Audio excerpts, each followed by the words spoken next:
Hi guys, it's Resulka, and let's just delve headfirst into the case of the angry arsonist. Arsony. So yeah, as you can hear, I've still got my cold, but it's a bit better, so I hopefully won't be coughing too much, but we'll see what we'll see. Oh, radio, of course. Attention all cars, attention all cars. Firefighting crews have put out the blaze at Grime's Novelties and Gags.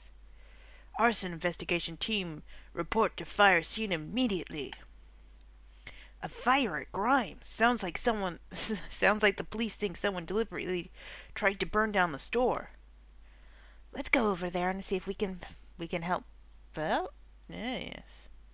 Sometimes, even though the phrases are correct, they're written like they've been cut up in such a way that it's just kind of like, what the? Dinner, dinner, dinner, dinner. Oh. And my phone goes off again, but who cares? Poor Mr. Grimes.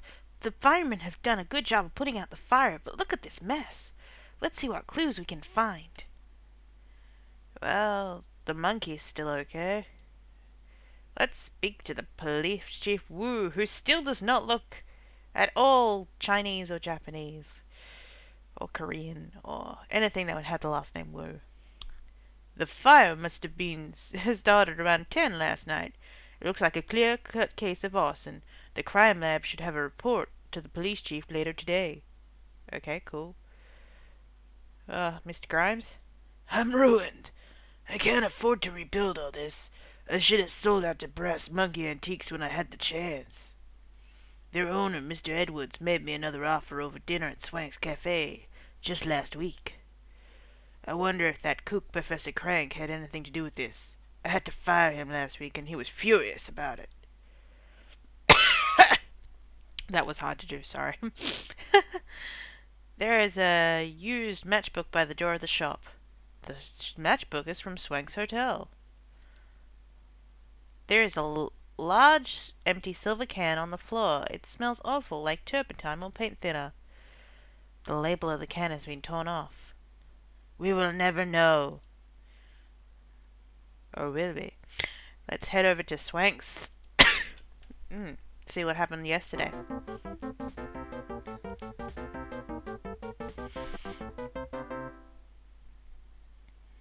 Yes, Jennifer. I know, you're very saucy indeed.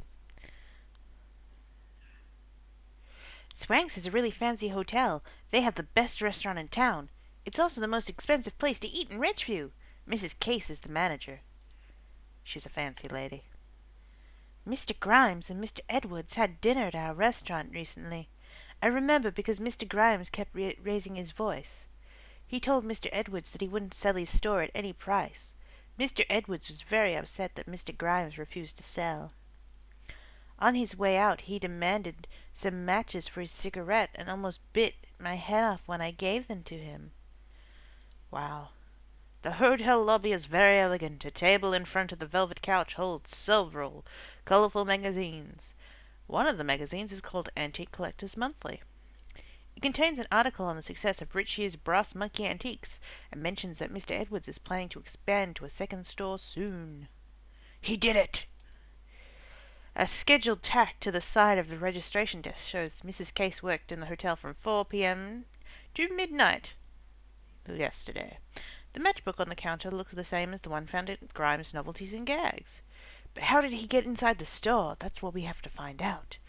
But you know who we get to go see? Professor Crank! I'm gonna have a little bit of water, that might help me.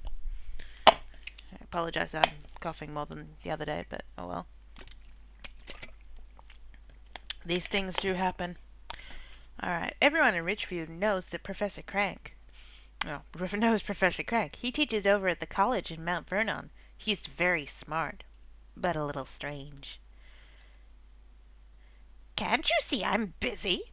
I don't know anything about that fire at Grimes, but it serves him right. I worked part-time for him until last week. He fired me just because my new invention, the exploding cheeseburger, blew a hole in his stockroom and sent a workbench on fire. No sense of humor. What's he looking at? Crank's work table is cluttered with beakers and test tubes. One of Crank's experiments is labeled Jim Sock Flavor Chewing Gum. Ugh. The bulletin board over Crank's desk is covered with newspaper clippings. The clippings describe some of Crank's practical joke inventions: the screaming doorbell, rubber chalk, and yogurt-filled softball. Oh, nasty. Let's go to the police station before we go brass monkeying it up.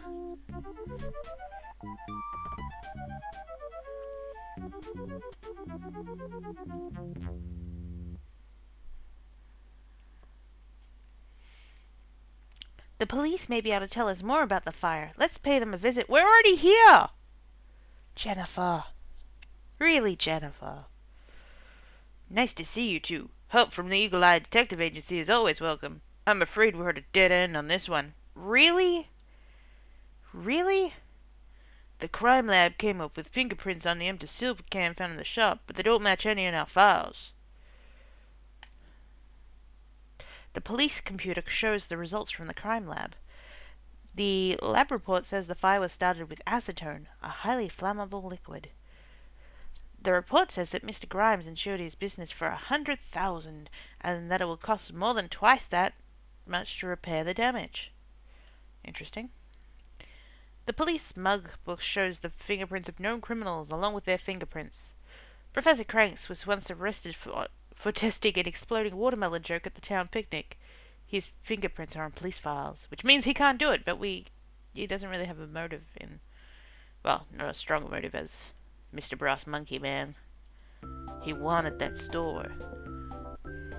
Oh, there's lots of people in here today. People I don't even recognize. I mean, like, who's this guy who's just peering in the corner? That's kind of creepy.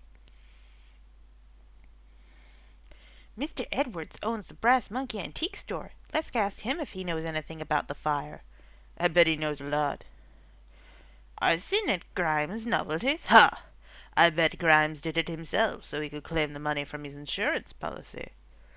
He was trying to convince me to buy that store last week over dinner. What would I want with a gag shop? Mr. Edwards smokes cigarettes. Gross. Don't they know they'll make him sick? Well, doesn't he? The store is crowded with customers and merchandise. A small sign on the counter advertises the store's refinishing service. The sign says, "Have your precious antiques become dull and scratched? Our experts will strip off the old finish and give you and your treasure a new beautiful shine." How wonderful. There is a full ashtray and a set of blueprints on Mr. Edwards' desk. The blueprints are of the building where Grimes Novelties and Gags is located. Ahem. I'm sure my private papers are no interest of yours. But you seem so interested you might as well know how pushy Mr. Grimes was about selling his shop. He hounded me to go over these blueprints. I guess he was trying to convince me that his location would be perfect for the new store I might open. What's out the door? What's that smell?